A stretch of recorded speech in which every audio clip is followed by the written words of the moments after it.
Sud Radio, le Grand Matin Week-end, 6h-10h, Jean-Marie Bordry. Bienvenue à vous. Si vous nous rejoignez, on est ensemble jusqu'à 10h dans le Grand Matin Week-end sur Sud Radio. On vous pose cette question sur Sud Radio et sur le Twitter de Sud Radio en particulier.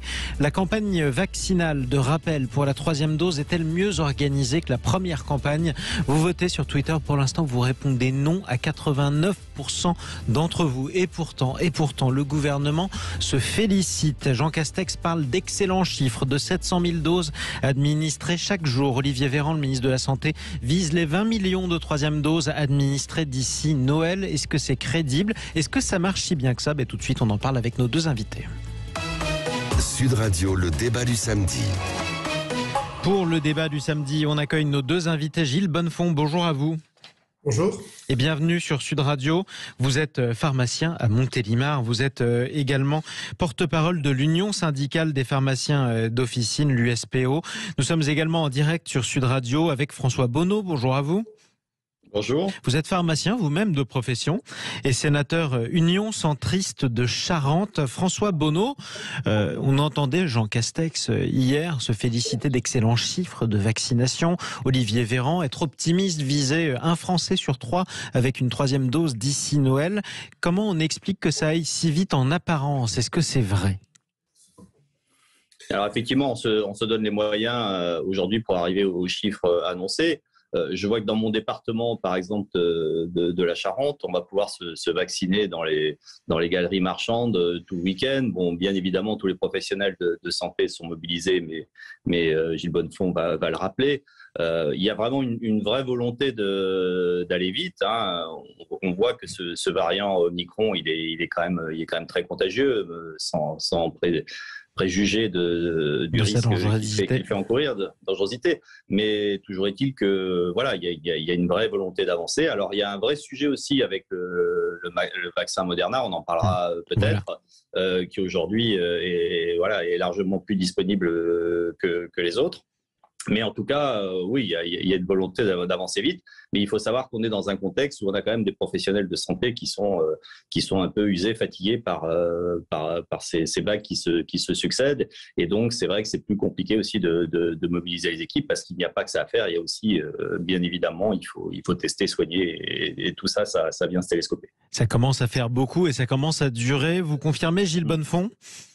Oui, c'est une période très difficile puisque on fait à peu près 3 millions de tests en pharmacie par semaine, donc c'est énorme. Heureusement d'ailleurs qu'on fait du dépistage parce que ça permet d'isoler les personnes qui sont porteuses du virus et éviter que les clusters se propagent et en fin de compte, au final, de confiner le pays. Là, on confine des personnes qui sont testées positives. On a injecté 4 millions de doses de vaccin grippe pendant cette période. Et puis, on est aujourd'hui à peu près à 700 000 vaccinations en pharmacie contre la Covid par semaine. On fait 60% de l'effort qui est réalisé en ville, parce que c'est plus facile de le faire en pharmacie. Alors oui, et comme le disait monsieur François sénateur, François Bonneau, c'est que en plus, on a de l'activité liée aux pathologies d'hiver et l'activité de décembre, qui est une activité qui est lourde. Donc, ça fait du travail. Ça fait du travail et on comprend la stratégie. Il y a urgence parce qu'il faut vacciner en raison de la baisse de l'immunité des personnes de plus de 65 ans. C'est important de le faire avant les fêtes de Noël où il y aura des regroupements familiaux et des fêtes de famille. Et donc, il faut arriver à vacciner le maximum de personnes. Mais globalement, quand même, 52 millions de Français vaccinés. Et là, sur les 3e doses, on voit que ça s'accélère. Alors, ça se fait dans un temps très court parce qu'il y a urgence, parce qu'on a réduit le renouvellement de la 3e dose à partir de 5 mois ou de 6 mois. Donc, ça s'accélère. Et ça avance effectivement assez vite. François Bonneau, je me tourne vers vous. Les Français étaient parmi les plus réticents d'Europe à la vaccination, notamment contre le coronavirus, avant que le vaccin ne soit disponible. Aujourd'hui, ils sont plutôt en avance sur des pays comme l'Allemagne ou l'Autriche. C'est grâce à quoi? C'est grâce finalement au discours du 12 juillet d'Emmanuel Macron? C'est grâce au pass sanitaire? C'est essentiellement grâce au pass sanitaire. Hein.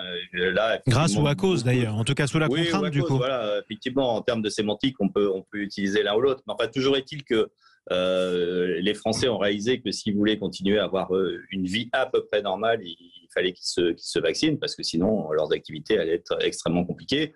Même si en France pendant très longtemps on a eu des tests gratuits, on sait bien, voilà, les professionnels se sont bien rendus compte qu'ils pouvaient pas passer leur temps à faire des tests pour continuer à travailler ou exercer ou toutes les activités hors du temps de travail qui nécessitaient également ce test. Alors le pass sanitaire, il nous a permis de rattraper notre retard et effectivement d'être aujourd'hui dans les pays qui sont les mieux vaccinés d'Europe. Et tant mieux parce que je fais partie de ceux qui, comme beaucoup, pensent que si on veut s'en sortir, il faut passer par la vaccination et que c'est un préalable incontournable.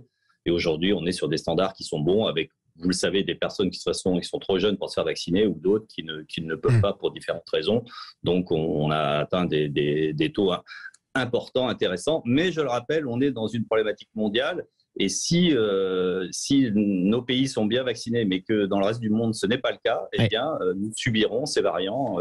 Et on en est à donner effectivement des troisièmes doses en France, alors que beaucoup de pays n'ont pas eu leur première, tout simplement.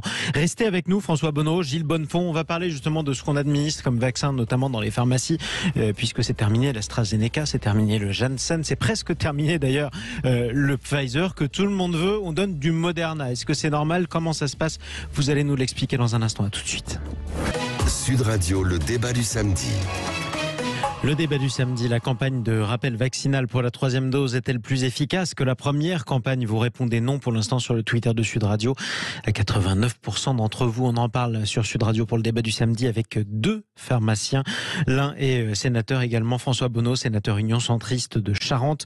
L'autre est Gilles Bonnefond, porte-parole de l'Union des syndicats de pharmaciens d'officine et pharmaciens à Montélimar. Gilles Bonnefond, je le disais, vous avez commencé la campagne vaccinale délivrée de l'AstraZeneca. C'est ce qu'on donnait en pharmacie au tout début lors de la première dose.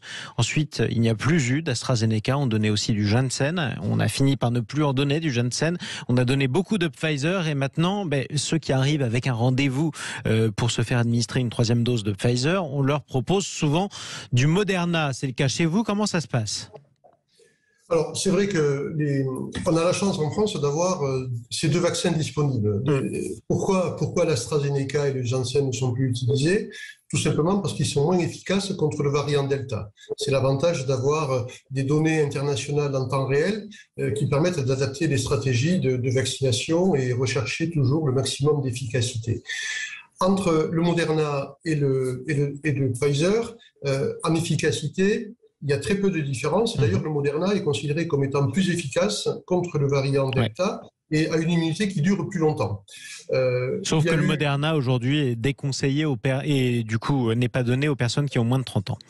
Voilà, il y a une précaution qui a été utilisée liée à de très très très rares cas de myocardite qui peut arriver quand il y a une vaccination chez les très jeunes personnes et donc on préfère réserver le Pfizer aux moins de 30 ans, mais il n'y a aucun problème pour la vaccination Moderna et d'ailleurs les scientifiques reconnaissent que se vacciner avec les 2 vaccins pendant le cycle vaccinal, donc ce qu'on appelle une vaccination hétérologue, est beaucoup plus efficace parce qu'elle améliore chez chaque individu la réponse immunitaire. Donc, mais il reste à le faire comprendre à vos patients qui viennent chez vous et à qui vous administrez un vaccin qui n'est pas celui pour lequel ils ont pris rendez-vous. S'ils demandent du Pfizer, donc qu'est-ce qu'ils vous disent en général? Est-ce qu'ils sont prudents? Est-ce qu'ils vous suivent sans aucun problème les yeux fermés? Ou est-ce qu'il y en a qui refusent?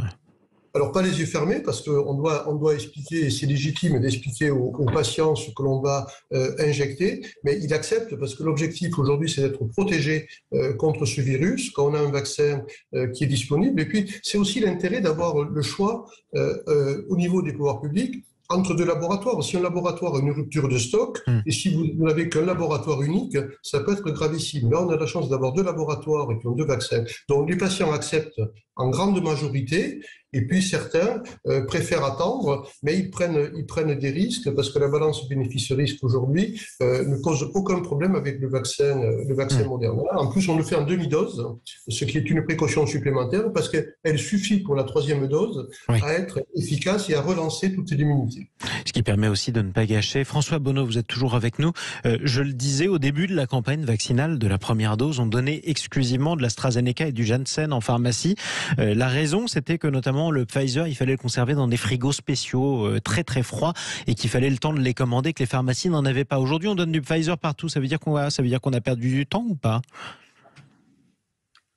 Pour le Pfizer. Écoutez, il a fallu s'organiser. Moi, je voudrais dire quand même que voilà, on est toujours à considérer qu'on peut-être qu'on ne fait pas assez bien, assez vite. Et effectivement, on ne peut pas dire que toute la gestion de cette crise a été parfaite, loin s'en faut.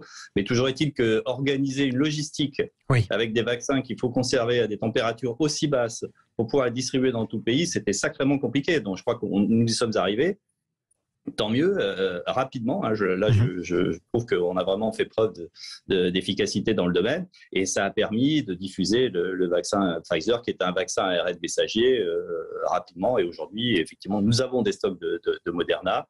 Il faut les utiliser. Je rappelle quand même que 75 à 80% des personnes qui sont en réanimation aujourd'hui sont des personnes non vaccinées. Et on voit bien quand même que si certains doutaient encore de l'efficacité de la vaccination, on voit bien que finalement les cas les plus graves ce sont essentiellement des personnes non vaccinées. Et donc ça, en tout cas, c'est la preuve aussi d'une efficacité, pas forcément contre la contagion, mais contre justement l'aggravation du cas les formes graves de coronavirus. Est-ce qu'il est logique dans ces cas-là d'avoir changé les règles du pass sanitaire malgré tout, François Bonneau, c'est-à-dire que désormais maintenant votre pass sanitaire peut expirer si vous ne faites pas la 3e dose dans le temps imparti. Est-ce que c'est normal ?